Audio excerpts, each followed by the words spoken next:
Boa noite, pessoal do canal. Estou aqui para apresentar um equipamento que chegou. Esteira transportadora, né? E assim, a esteira tem aproximadamente 55 centímetros. Ela tem aqui uma paradinha legal para regular a altura, né?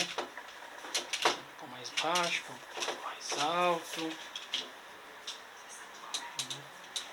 E ela tem aqui um retrátil, né? Um gancho para transportar ela, né? Claro que eu vou ter que ter algum veículo que tenha um gancho para poder rebocar ela, né? Bom,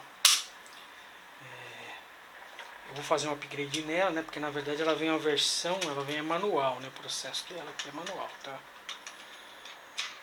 Eu vou contratar a instalação de vamos ver como é que vai ficar, né? Tentar colocar um motor aqui pra gente, né? Pra gente ficar mais legal. E ela é muito útil porque você pode imaginar que eu tenha, sei lá, de repente um veículo muito alto, né, para poder descarregar, para carregar, né, então ela vai ser útil para carregar e até para algum lugar que é muito longe, né, sei lá, em algum lugar que eu preciso alcançar eu posso colocar o material aqui para descarregar em algum lugar muito longe.